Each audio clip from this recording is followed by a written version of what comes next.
Holding. Okay. White House TV. Hold if your head on. TV. Excuse me. Holding. I'm holding ground. Okay, you have to go.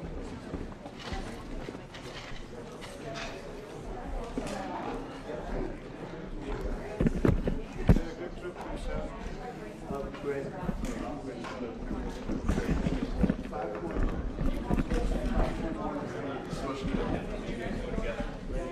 The trip to the Middle East was very good.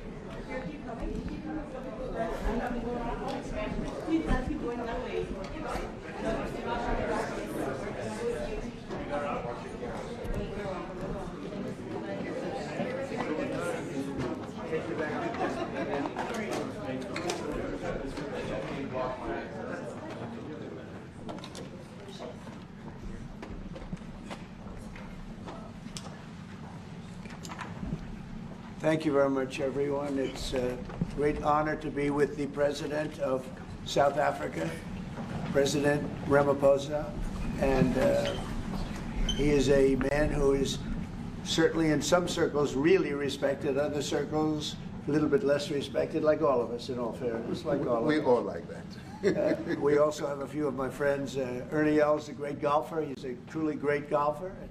Retief Goosen, who's an other really, we call him really a great golfer too, Ernie, right? You two guys are fantastic. And we could add Gary to the group, Gary Player. What a group of golfers South Africa's had. Yes, yes. There must be something in the water, right? It's Yes. something good. These two guys are It's unbelievable. the water set. Yeah, Gary's Gary. And David Frost, also another one that I Yes. know is such a great one. Indeed. Was he as good a putter as they say, David? He's a putter. He's a putting machine, right? Absolutely. But he's another one. So something very good about South African golf, and golf is still doing great in South Africa. And they have young players, I hear, coming up that are going to be very good. But it's an honor to have you here, and my friend, it's an honor to have you, one of the greatest businessmen in South Africa and long beyond. Thank you for being here. It's very, very great honor. Appreciate it. So we're going to be discussing certain things. As you know, we have the G20 is going to South Africa. When is that going to be? In November. In November. And thereafter, I hand over to you. And Yes, we have it next. you originated the G20, so I'll hand over the baton to you, Right. and then you lead the That's- G20 We're in going the to have world. it. We're going to have it the following Yeah. year. Yeah.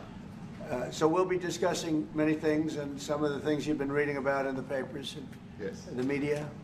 And I would say that, look, the president is a truly respected man in many, many circles, and in some circles he's considered a little controversial.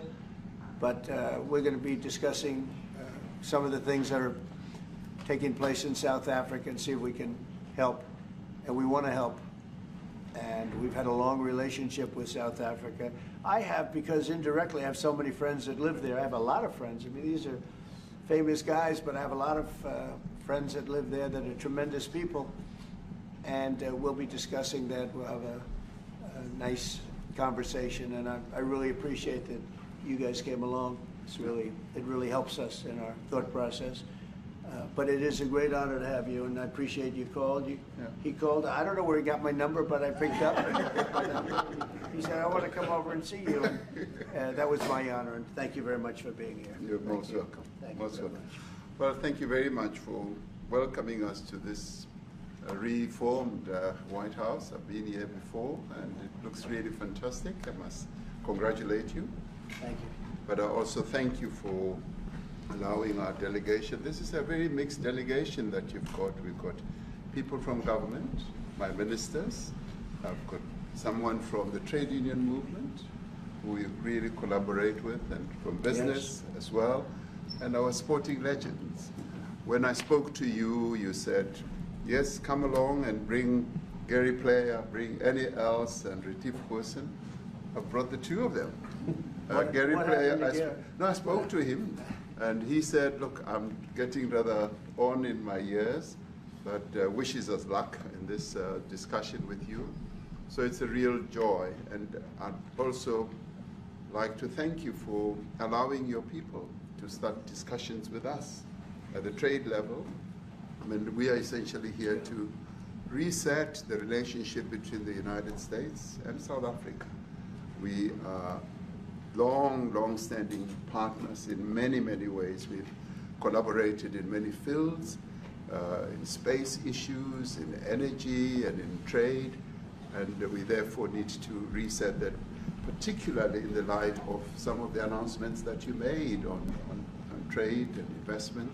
So we want to advance more trade between the two of us, two countries, and our people now have been empowered by yourself and by myself to start engaging, and we hope that we will be able to fuel that engagement during our talks.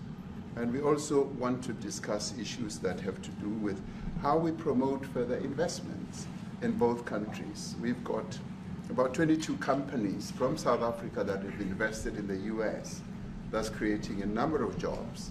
And similarly, you've got almost 600 companies that have invested in South Africa, and some of them have been in South Africa for more than 100 years. That's true. So our links are really long-lasting, and we would like to recalibrate those relations between our two countries and discuss a whole range of issues, geopolitical, the work that you're doing to bring peace around the world, in Ukraine and in the Middle East.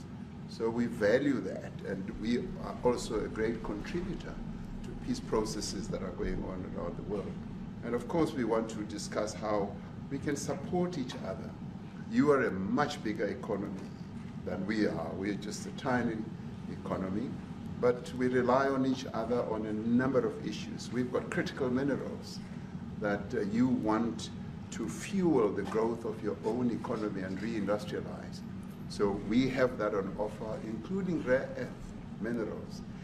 So all that combination of opportunity and the products that we buy from you, as well as what we sell to you, I believe makes up a really good and powerful relationship, which we need to strengthen, which we need to engender, and that is really what has brought us here. And we are really privileged to have, great South Africans in the mix. As you said, you'd like to see them as well. And I brought you a really fantastic golf book. Weighs 14 kilograms. Oh, that sounds good. And it showcases the golf courses in our country. Johann Rupert wrote preface, so did Annie Els. And I want to showcase our golf courses. You might remember when I spoke to you and we spoke about golf, you said I should start practicing. And I've started practicing, President, so I'm ready.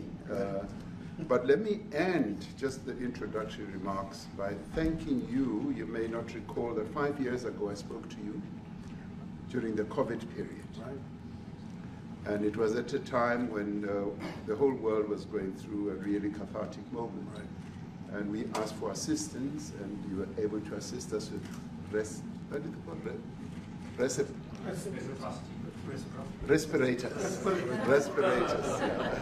respirators, and you kept to your word, and you delivered respirators to us. We didn't have as many in our country, and it really helped to help us deal with COVID. So I'm here also to say thank you and to thank the people of America for having helped us during a really difficult time. Being the small economy that we are, we needed help from around the world. And you were there to provide that. So thank you very much. I remember the call. Yeah. We sent 150 respirators. We became the respirator king. We started making them. Nobody had them. We had very few of them. That's right. But they were very helpful. But we sent 150, and I appreciated the letter. You wrote me a letter. That's right. Yeah. Thank you. Yeah. I appreciate that. Making them. Nobody had them.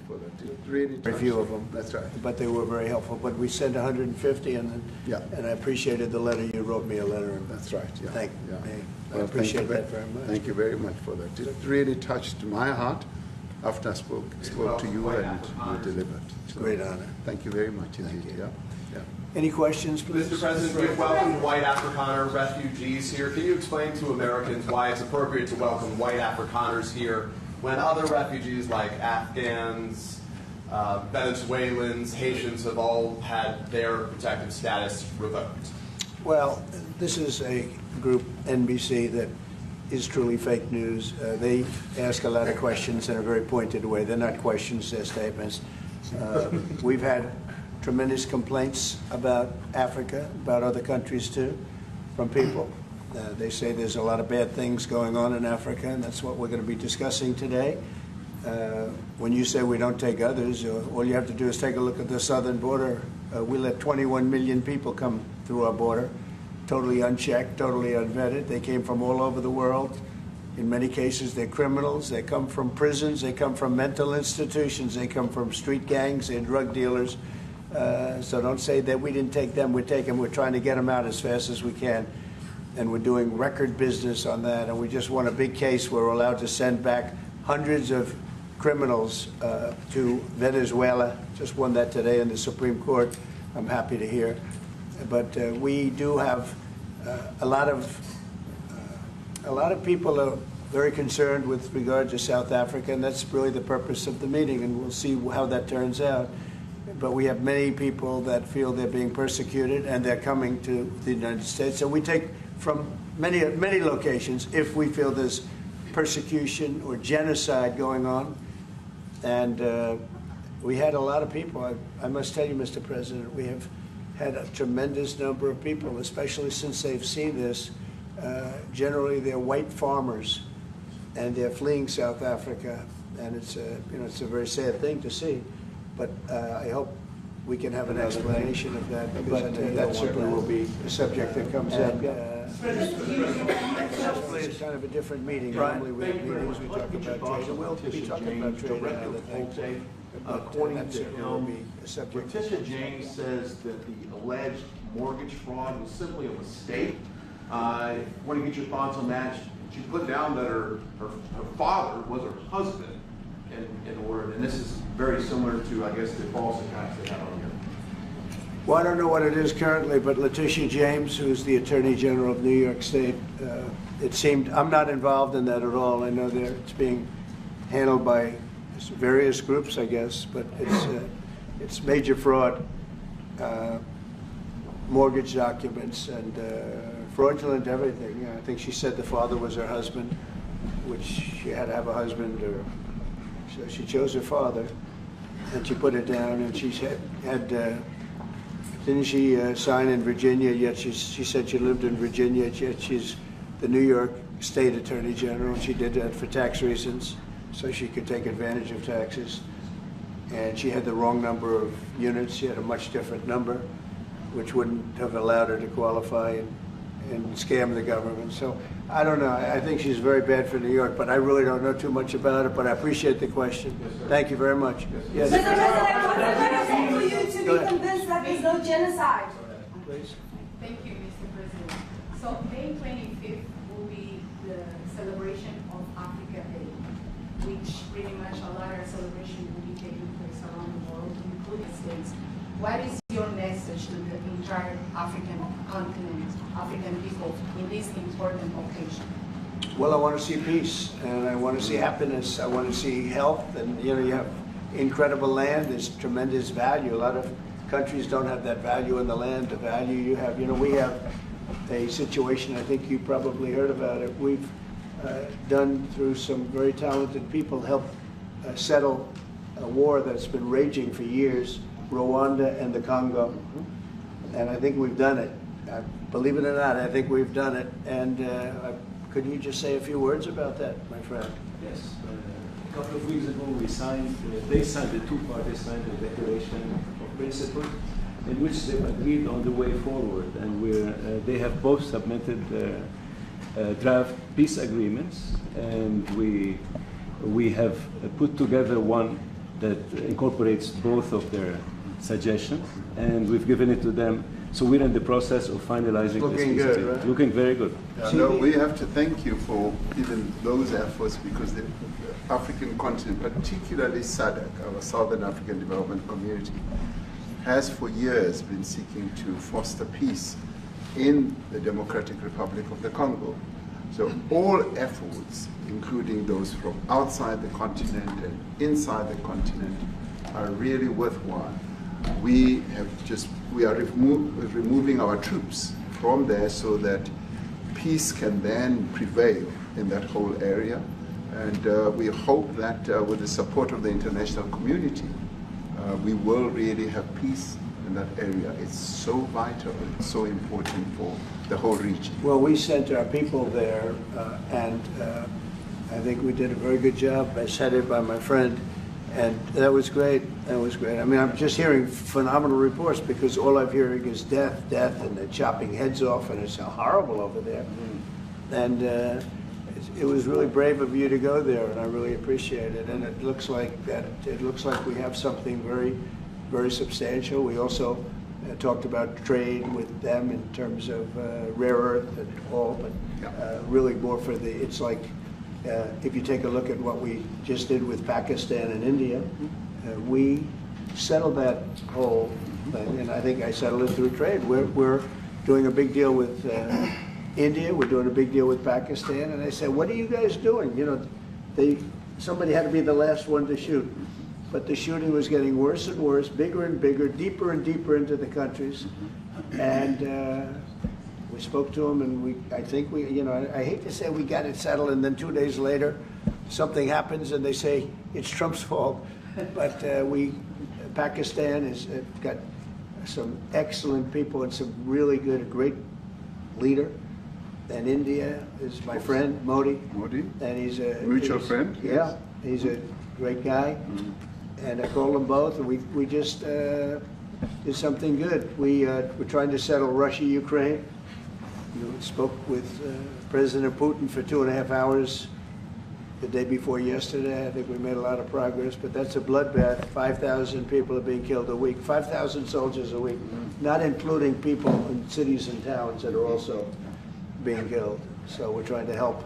And it doesn't affect us. It's not our people. It's not our soldiers. It's Ukraine and it's Russia. But if we can save 5,000 souls, we'll do it. You know, we're pretty good at it. But that's a bad situation. That is a really bad situation. Well, you'd recall when President Zelensky was coming to South Africa, that's when I spoke to you. That's right. We both agreed that we need to push the peace message so that there can really be peace. And we've been involved in the Ukraine-Russia conflict for quite a while. Through my Minister of State Security here, we've been dealing with them, the exchange of children who were taken away, going through names and addresses and all that. So we've been invested in that whole process as well. And the moves that you're making are fully supported by us because we would like to see the end of that war.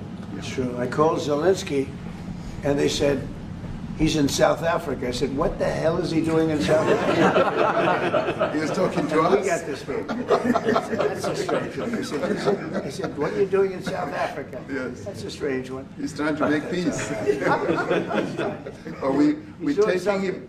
You know, we were lucky because we had the great Nelson Mandela, who taught us how to create peace, to make peace.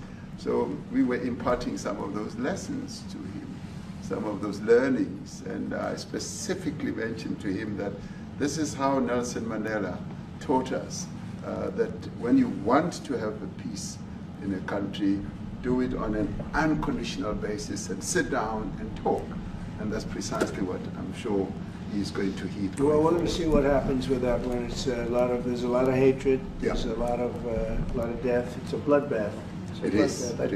Unfortunately. I get the satellite pictures of that field, of that killing field. You never saw anything like it in your life. It's horrible. It's a horrible thing that goes on, but I think we've made big progress. Yeah, please, go ahead. Thank you, Mr. President. No, not you. Right here. He's from South Africa. Go ahead, please. What are you expecting on the ICJ case? Are you expecting South Africa to drop that? Is that what you're trying to do? On which case? The ICJ The International case Criminal Justice. International Criminal Court. I don't expect anything, to be honest. I really don't. I don't know. It's they've got a case. There's a lot of anger there, tremendous anger. I don't expect anything. We'll see what happens. We'll have a ruling, and who knows what the ruling is going to mean.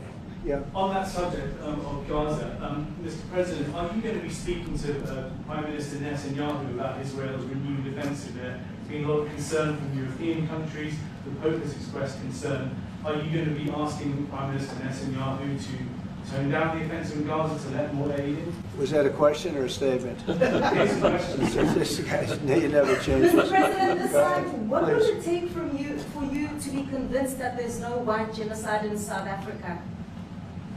Well, I can answer that for the President. It's for him.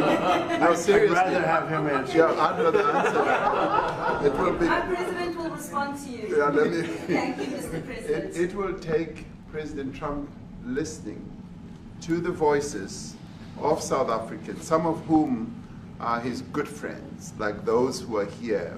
When we have talks between us on the around a quiet table, it will take President Trump to listen to them. I'm not going to be repeating what I've been saying. I would say if there was Afrikaner farmer genocide, I can bet you these three gentlemen would not be here, including my Minister of Agriculture. He would not be with me. So it'll take him, President Trump, listening to their stories, to their perspective. That is the answer to your question. But, Thank you, Mr. Mr. President, I must say President that Trump. we have, wait. We have thousands of stories talking about it. Sure. And we have documentaries, we have news stories, and that. Is Natalie here, somebody here to turn that? I could show you a couple of things, and it has to be responded to. Yeah, sure, We we have- will. Let me see the articles, please, if you would, and turn the lights down. Turn the lights down, and just put this on. It's right behind you, Johan. There's nothing this parliament can do. With or without you, people are going to occupy land. We require no permission from you, from the president, from no one. We don't care. We can do whatever you want to do. Who are you to tell us whether we can occupy land or not? We are going to occupy land. Yeah. South Africa occupy land. That's who we are. So whatever you want to do, we can withdraw my membership from this useless parliament. Yes, honorable member. Must never be scared to kill. A revolution demands that at some point there must be killing, because the killing is part of a revolutionary act. Shoot to kill, Namaza. Kill the poor, the farmer. Kill the poor, the farmer. Pa, pa.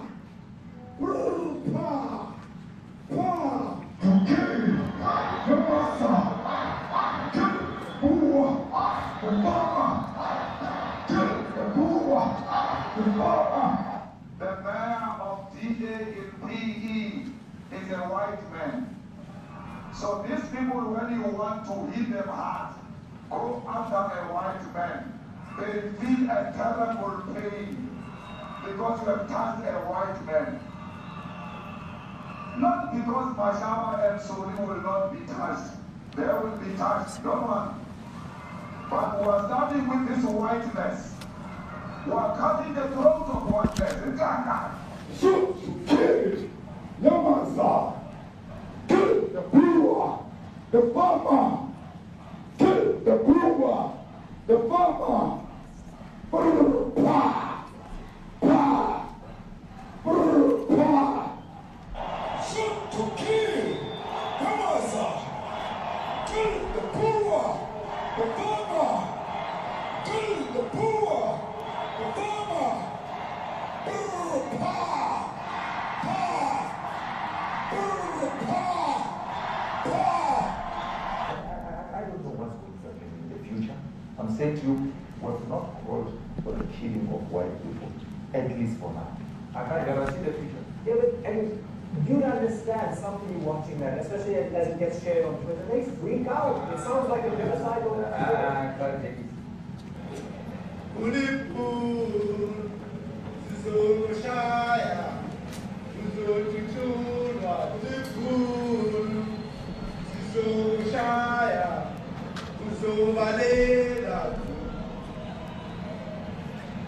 Sisupatula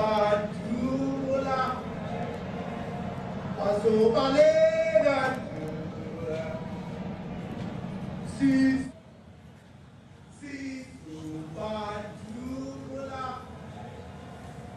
Asobalega Sisupatula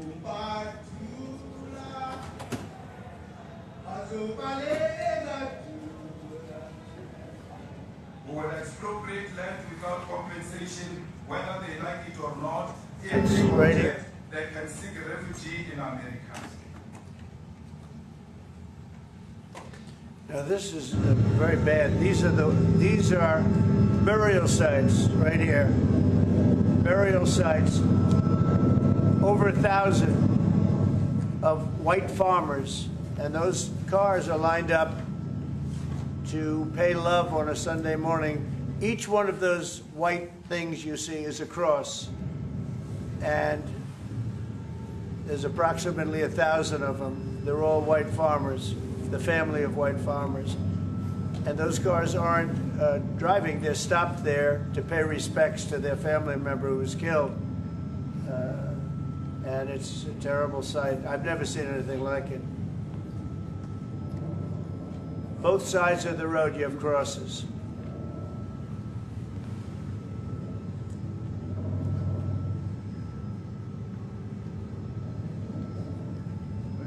Those people were all killed. Have they told you where that is, Mr. President? No, I'd like to know where that is, because this I've never seen. But, okay. I mean, it's in South Africa, that's where. We need to find out.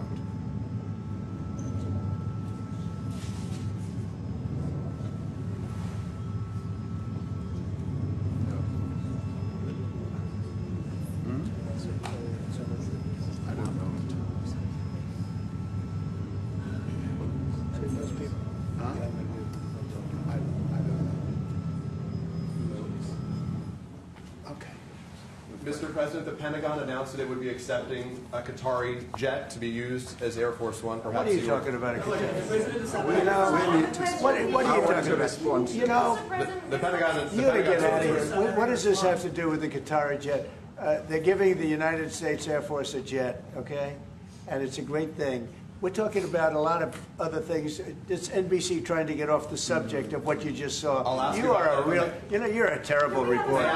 Number one, you don't have what it takes to be a reporter. You're not smart enough. But for you to go into a subject about a jet that was given to the United States Air Force, which is a very nice thing, they also gave $5.1 trillion worth of investment in addition to the jet. Go back, you ought to go back to your studio at NBC, because Brian Roberts and the people that run that place, they ought to be investigated. They are so terrible the way you run that network, and you're a disgrace. No more questions for me. Go ahead.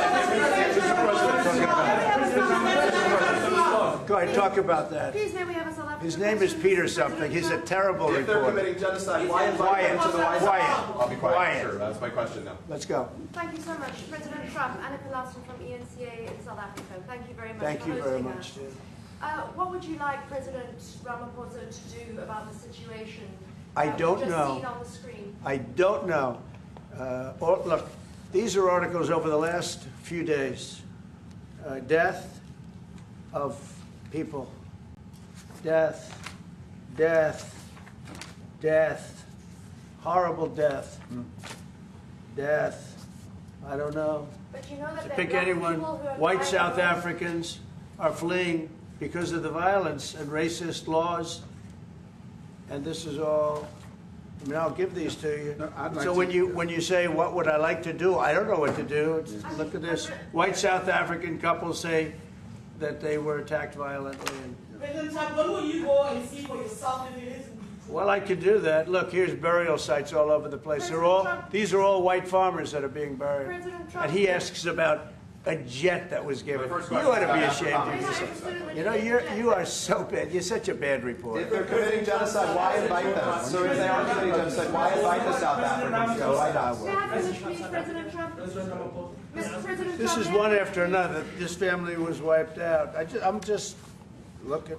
Can we get a President response from Ramaphosa, can you give us your please? reaction to those videos, Mr. President? Yes, I want to react. Well, I think the videos are so. No. When you look at the videos, I mean, how does it get worse?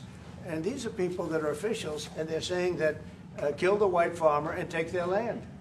That's what it is. And I have other friends in South Africa. I have people that left. One in particular that says you can't go there. He said they want to take your land. They take your land and they kill you. It's okay, and they say it's okay to do. Now we're going to talk about it. We're going to. But this is a tremendous look. This is story recent. Yeah. These are all people that recently got killed. Yeah. And I don't know how it can get any worse. These are. And you know, the men that you saw, the people that you saw in that movie, those are officials. Those are people that were in office. They had one march. They had a dance in your parliament, whatever you may call it, legislature. But let me clarify that. Yeah. Let me clarify that, because what you saw, the speeches that were being made, one, that is not government policy. We have a multi-party democracy in South Africa that allows people to express themselves, political parties to adhere to various policies, and in many cases, or in some cases, those policies do not go along with government policy.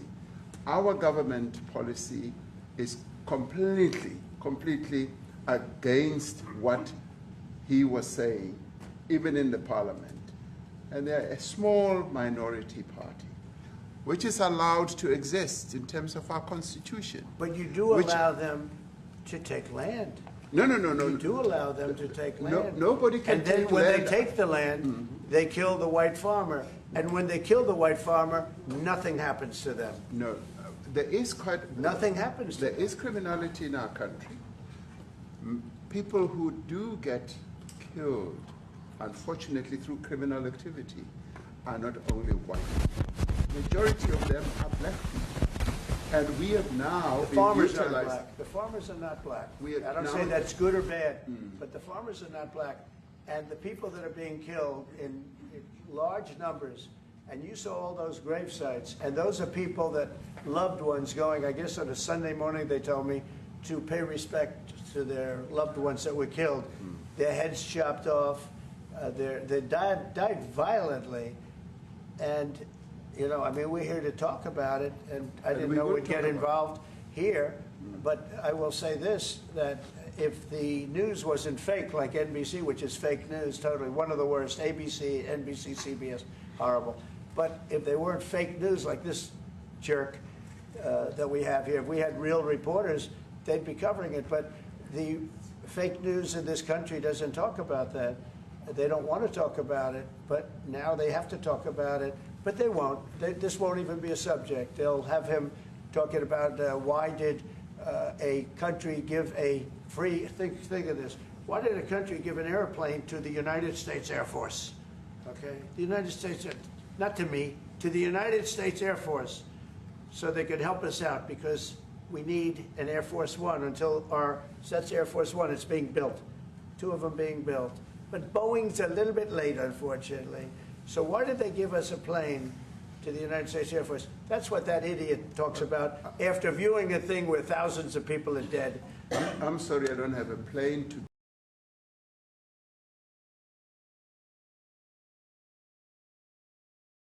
Plane, I would take it. Okay. But coming back to this issue, which I really would like us to talk about, and talk about it very calmly. We were taught by Nelson Mandela that whenever there are problems, people need to sit down around a table and talk about them. Well, there are problems. And this is precisely what we would also like to talk about, including, of course, trade matters, investment matters. So the issues that concern you as the United States. Those are all recent. Those are all deaths. Yeah, in many ways, I mean, one should say you are a partner of South Africa, and you are raising concerns, and these are concerns that we are willing to talk to you about. Let me just add quickly, you know, the criminality that we are experiencing in our country needs quite a lot of technological capability. And in one of our areas in South Africa, we're using US technology, which is able to, in many ways, identify where shootings are happening and all that. And I'd like to talk about that because there is support that we can get from you as the United States to help us deal with all these acts of criminality. And that is what I believe partnership is all about. And we are here as a partner so that we can help each other whenever there are challenges. So I'd like us to discuss it, and of course outside of the media, so that we sit down and have a really good discussion that will lead to good outcomes. Are there any other further punitive measures that could be in place should you not be satisfied that South Africa is fixing some of the very bad things, in inverted commas, that you tweeted are happening? Well, there are a lot of bad things happening in many countries, but this in particular has been very, very bad, and because of we're going to have the whole world watching in another short period of time because you have the G20, and that's a big deal. And it seems like, I want you to look good. I don't want you to look bad. Very good. But we have hundreds of people, thousands of people trying to come into our country because they feel they're going to be killed and their land is going to be confiscated. And you do have laws that were passed that gives you the right to confiscate land for no payment. You can take away land for no payment. I want to clarify that because we have a constitution. Our constitution guarantees and protects the sanctity of tenure of land ownership. And that constitution protects all South Africans with regard to land ownership. However, we do say, because we've got to deal with the past, the government, and as your government also has the right to expropriate land for public use. And you're doing that. And we've never really gotten underway with that. And we are going to be doing so. You're taking people's land away we have not. From them. And those people in many cases are being executed. They're being executed. And they happen to be white, and most of them happen to be farmers. Mm-hmm. And that's a tough situation. I don't know how you explain that. How do you explain that? They're taking people's land away, and in many cases those people are being executed, and in many cases it's not the government that's doing it, it's people that kill them and then take their land, and nothing happens to them. But we have thousands of people that want to come into our country. They're also going to Australia in a smaller number. But we have thousands of people that want to come into our country, and they're white farmers, and they feel that they're going to die in South Africa, and it's a bad thing. Yeah, please. First, what can South Africa do? What concessions would you like to see them make to improve relations with the United States? Then I have one more for President Ramaphosa afterwards. Well, we just spoke about it. I got them a very, very complex machine, 150 of them, when I was asked by the president if he could help. Yes. And I did that. And, I have great feeling for all countries. I deal with all countries. But I have a great feeling for South Africa because I have friends. I have a couple of friends, a few friends here today. But I have many friends from South Africa. But many of those friends are not, they can't go back. I have, Elon is from South Africa. I don't want to get Elon involved. That's all I have to do, get him into another thing. But Elon happens to be from South Africa. This is what Elon wanted.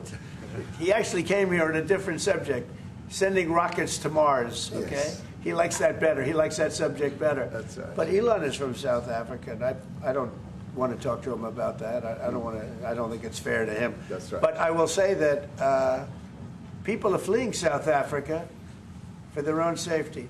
Their land is being confiscated, and in many cases they're being killed. And that scene of, you see how many crosses they have. Those crosses, that's a dead person in every one of them. And those trucks or cars are paying their respects to all of those dead people on a Sunday morning. That's a rough thing to explain away. And the problem we have, and the way, a correct and a fair media exposes things. But we have a very corrupt media.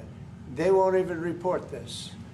If this were the other way around, it would be the biggest story. Now, I will say apartheid, terrible. That was the biggest story. That was reported all the time. This is sort of the opposite of apartheid. What's happening now is never reported. Nobody knows about it. All we know is we're being inundated with people, with white farmers from South Africa.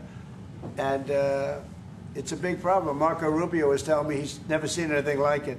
The numbers of people that want to leave South Africa because they feel they're going to be dead very soon. Yes, please. I was going to say, President Brian, Ramaphosa, if I could just ask you a question. 72% of farmers in your country are white. If they flee, do you feel that maybe the economy could collapse? You may not have a gap to fill in those people that need to replace those farmers. You know, I'd like my Minister of Agriculture, who is white, who comes from an opposition party to mine, who's joined my government at my invitation to address this very issue, including the question that you've just raised. John? Thank you very much, Mr. President. Yeah. And Mr. President, thank you for welcoming us to the White House. I would say we have a rural safety problem in South Africa, and I don't think anyone wants to candy coat that. And it requires a lot of effort to get on top of it. It's going to require more policing resources. It's going to require a different strategy to be able to deal with it. But certainly the majority of South Africa's commercial and smallholder farmers really do want to stay in South Africa and make it work. And I've just come from the largest agricultural show in the Southern Hemisphere with organized agriculture and farmers, and the majority of them want to stay. But they too there have a memorial to those who've died as a result of farm attacks. And as the Minister of Agriculture, it is something that I'm particularly exercised with my colleagues at police and my colleagues in the justice cluster to start making farm attacks and stock theft a priority crime. And it affects all farmers in South Africa, particularly stock theft. It has a disproportionate effect on smallholder black farmers. I also want to just say this, that the two individuals that are in that video that you've seen are both leaders of opposition minority parties in South Africa.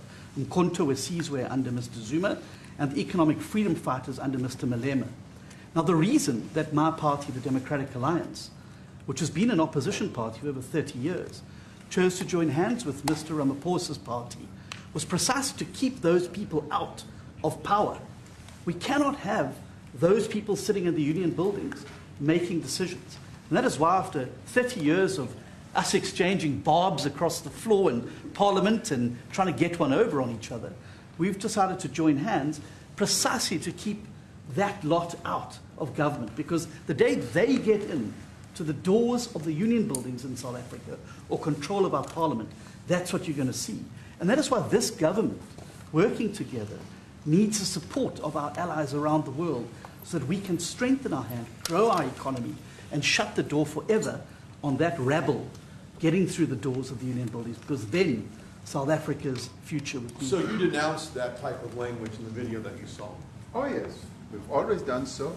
As government, as my own party, we are completely opposed to that. We, in 1955, adopted a document which said South Africa belongs to all who live in it. But why wouldn't you arrest that man? That man said, kill the white farmers, kill the white farmers. And then he danced, and he's dancing, and it's kill the white farmers. I think, I'm not sure, but I think if somebody got up in Parliament and started saying kill a certain group of people, he would be arrested very quickly. That man is going all over South Africa, and that's not a small party. That was a stadium that holds 100,000 people, and I hardly saw an empty seat. That's a lot of people. That's a lot of representation. And those crosses, we have dead white people, dead white farmers, mostly. And you take a look at Australia, they're being inundated, and we're being inundated with people that want to get out. And their farm is valueless, it's valueless, and they just want to get out with their life. And this is a very serious situation. And if we had a real news or real press or media, we don't have that because they won't talk about this because they're all guys like that idiot. But if we had a real press, it would be exposed. And you know, the beauty of exposing it is it's like a cleansing action. When it gets exposed, it'll get fixed. That's when it'll get fixed. but people don't talk about it. And I'll tell you who's talking about the thousands of people that are fleeing South Africa right now. We discussed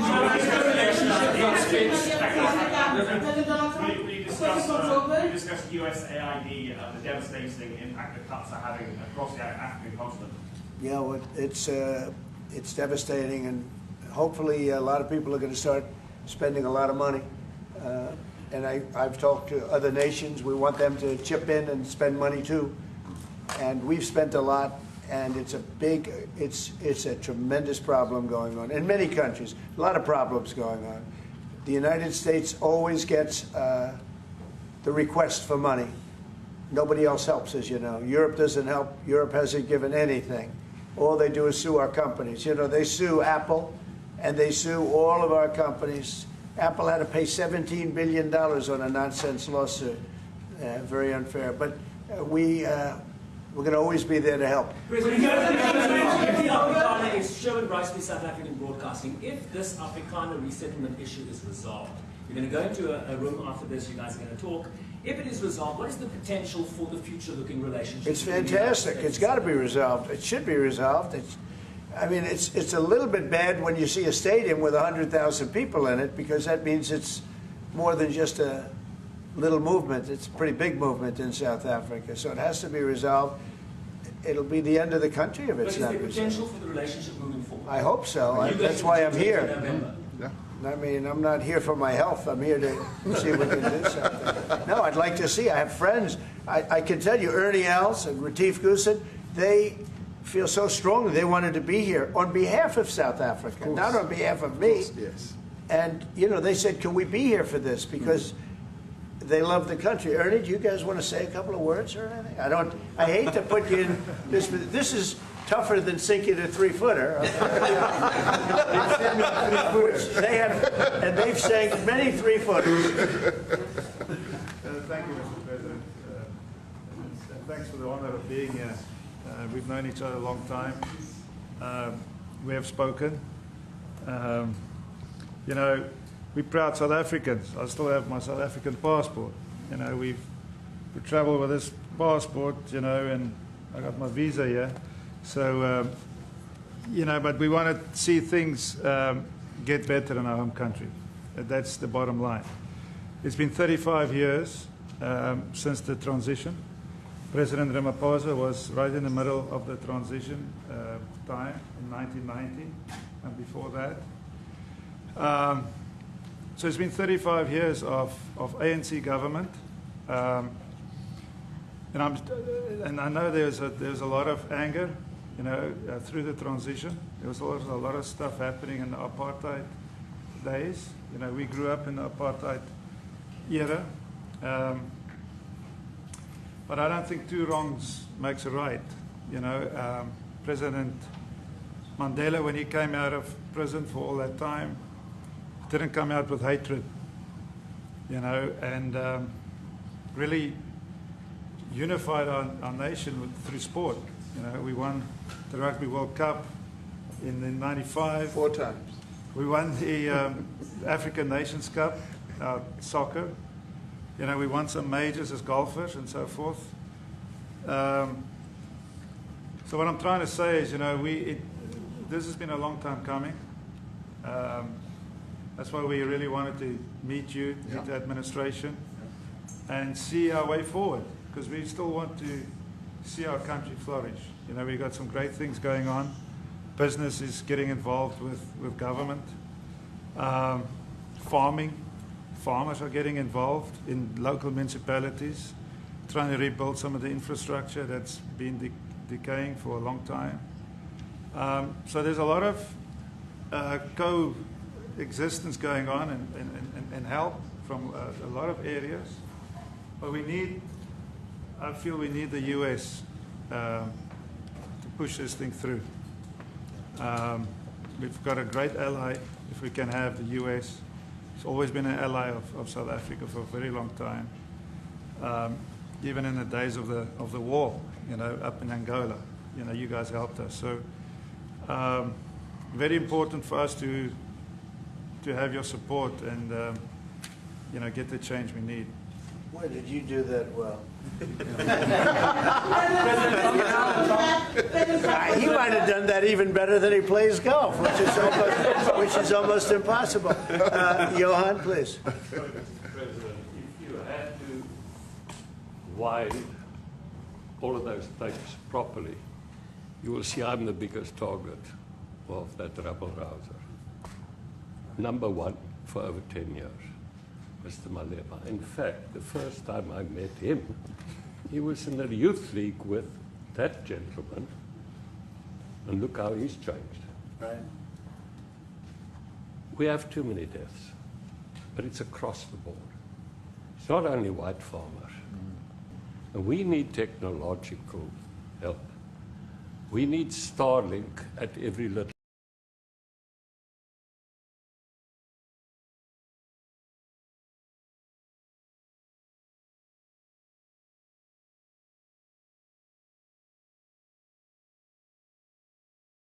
police station. We need drones.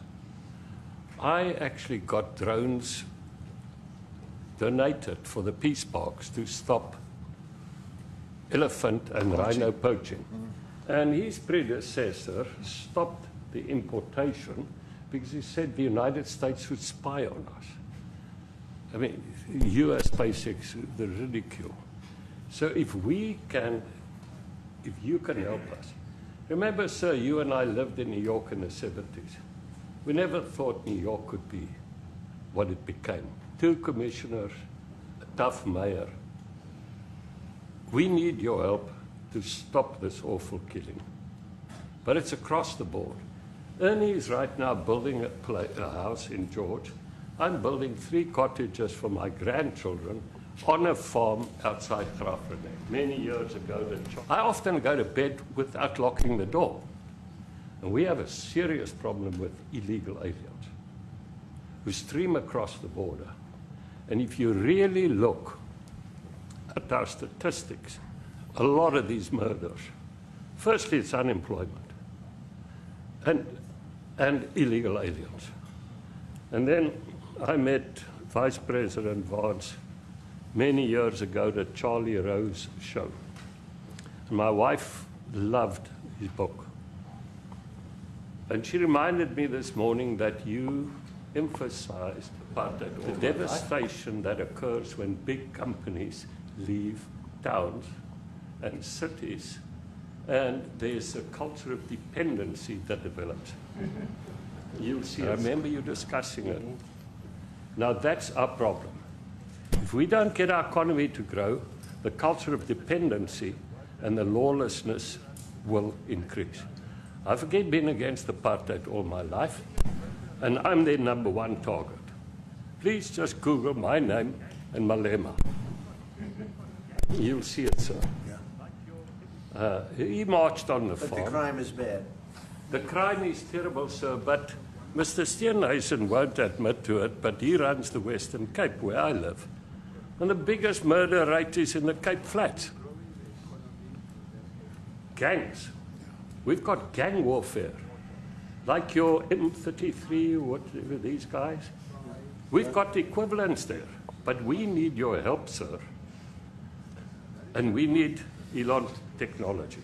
Well, one of the real areas of support is really in investments. We've got to grow our economy, because through growing the economy, we're then able to create more jobs. Because crime really thrives where there is inequality and unemployment. And that is one of the reasons that has brought us here, to improve our investment relations, our trade relations, so that we can preserve the number of jobs that your companies have created in South Africa. By virtue of what we export to you, we are able to create up to 500,000 jobs in the auto industry, in the agricultural industry, and a number of other industries, mining, where we export things to you. And we also know that as South African companies invest here, you are also able to create jobs. So it's a mutually beneficial relationship. So our main real reason for being here is to foster trade and investment, so that we are able to grow our economy with your support, and so that we are also able to address all these societal problems, because criminality thrives when people are unemployed, when they have no other hope to eke out a living. So that is what we need to resolve, and your support, your partnership with us is what is really going to give us a strong capability to move forward. Retief, excuse me, do you have anything to say? I mean, I don't want to leave you out. You know, the guy won 3 or 4 majors. 3 or 4? No, only 2. 2. That's a lot. By the way, 2's a lot. A lot of tournaments you won too. Do you have anything to say? Yeah, thank you, Mr. President. President Ramaphosa. I grew up in an area in South Africa that is a farmland area, Polokwane. Yep. And there is some issues up there. Obviously, my dad was a property developer as well as a part-time farmer. And yeah, some of these buddy farmers got killed. The farm is still going. My brothers run it. But it's a constant battle with farms they're trying to burn the farms down. It's a struggle. To chase you away. So it is a concern to try and make a living as a farmer. And at the end of the day, you know, without farmers, there's no food on the plate. So we need the farmers to produce the food. Farming, right? He wouldn't do it. He wouldn't even want to do what you're doing, right? They love farming. They don't want to leave. Correct. It's a struggle. Yeah, and you know, food and fresh water is the most important thing in life. You know, without those 2 things, you can't survive. How is the water there? The water is great. Obviously, all the water comes out of the borehole, out of ground for us down there. But yeah, it is a battle to get the water out sometimes when all the equipment gets stolen all the time that you're trying to get the water out. So does your family and your brother, do they feel safe on the farm? They live behind electric fences, you know, try and be at night safe. But it is constant whenever you leave that something could happen. And there's nowhere to live. you know, both of them has been attacked in their houses. My mom's been attacked in her house when she was 80. So it is difficult. But you know, the guys live a great life despite everything going on. Something. President Trump, I've brought along the president of the largest trade union in our country, Ziggy Solosi, because she leads many, many workers, more than 1 million, 2 million workers, and maybe we should give her a chance to say something, because she's come all the way to join us. Thank you very much, Mr. President. Thank you. President, for extending the invitation to us as organized labor. And I must say that we are here to support the initiatives that has been made by our government with business, of course, as organized labor. We've been coming to Washington on the AGOA trade relations in the previous regime. And I think at the center of it all, for me, it is exactly what Mr. Rupert has said, the importance of us growing the economy. We have always emphasized when we were here and kept on coming and negotiating on AGOA that the 600 US companies that are based in South Africa, as you said, President Ramaphosa, 500,000 jobs will be wiped out. We need more foreign direct investment in our country. We are not just talking about those that will lose employment, but we are talking about over 40% of people that are unemployed, that have no hope of ever finding a job. And we think that, correctly, as they have said, that we need to deal with the issue of porous borders in our country so that everyone that comes in is documented. We also need to, and I would have thought that the minister would address the issue of land expropriation and how the policy works in South Africa. Recently, President, as you were preparing to come here on the news, in, I think, KwaZulu-Natal, there was a handover of farms. And white farmers were saying, we are donating the land, but also there's a willing buyer, willing seller in South Africa. So there is no expropriation without compensation. But it is a willing buyer, willing seller. And that white farmer was even saying, President, that the government is even paying more in buying the land than what the land is worth of. And I think those are the realities, President, that we must say that we need to address, of course, but also the importance of agriculture linked to AGOA. People rely on it, and I think, as Retief have said, for survival and living. But lastly for me, President, is also the issue of the crime statistics. There is no doubt about it that we are a violent nation, you know, for a number of reasons, and we're not condoning anything.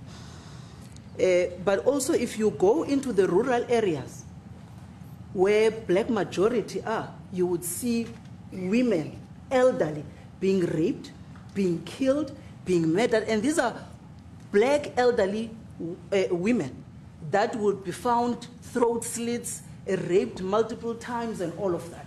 And the problem in South Africa, it is not necessarily about race, but it is about crime.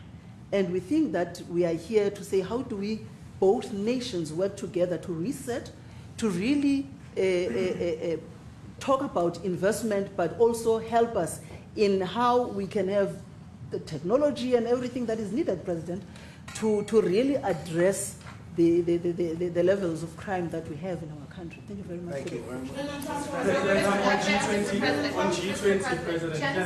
Genocide is a very strong word. I'm wondering if you've made up your mind as to whether you believe genocide is occurring in South Africa, or you still have doubts, and if you have made up your mind, why invite President Ramaphosa here today for this conversation? Well, I haven't made up my mind. I hate to see it from the standpoint of South Africa, but also, you know, I'm trying to save lives. I'm working with Russia and Ukraine. I don't have to do that. It's not our war. It was started by other people.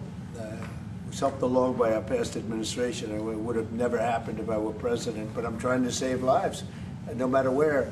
Rwanda, I have nothing to do with Rwanda and the Congo, but I felt I had a very talented person in this administration, and I sent him there, and he did an unbelievable job, I think. I mean, we're going to find out, but he's done the hardest part of the job. It should happen.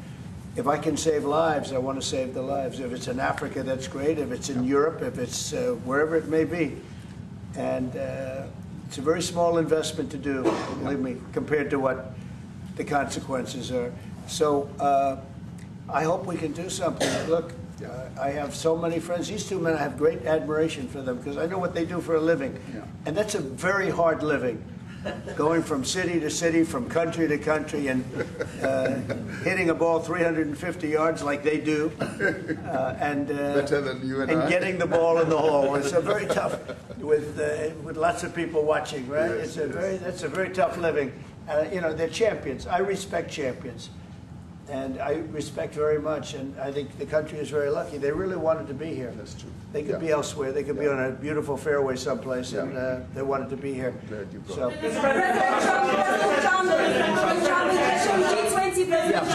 My name is Yanda Mobo from Newsroom Africa in South Africa. Good. How important is it for the United States to be at our G20 summit in November, given the relationship between our two countries? You've just heard what has been said to you just now. Are you coming, and are you preparing to come? So without the United States, the G20, just like the G7, used to be the G8, but brilliantly they threw Russia out. Would have been a lot better if Russia was in. You know, a lot of people would say, oh, that's not it. Because if Russia was in, you probably wouldn't have this war. And if you had a different president, you wouldn't have the war either. But we have a G7. It's important that the United States is at both of them. I think without the United States, it's I really believe it's not very important. It's not the same meaning. As I said to President Trump, the U.S. really originated the G20. Yes. And it's important that the United States continues to play a key role in the G20, and we are privileged to be the president of the G20, but we are even overjoyed that we are going to hand over to the United States, who are the originators. And for that reason, I expect the United States to continue playing the leadership role in the G20 together with other countries. And I've said when I initially spoke to President Trump on the phone. I want him to come to South Africa for a state visit, and I also want him to come and participate in the G20. And I want to gladly hand over to President Trump to take the leadership of the G20 forward in November. Thank you very much. Thank you very much. Thank you. What is it going to take to convince you? They don't want to leave. They like you so much. They don't want to leave.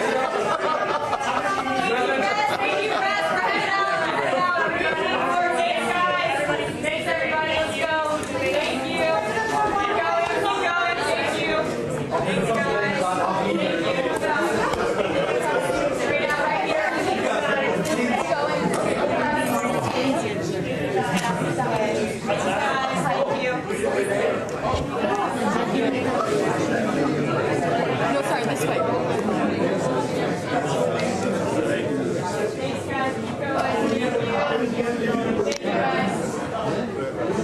Thank you, press, guys. Keep moving. Keep moving. Thank you, press. Keep going. Thank you. Thank you. Thank you, guys.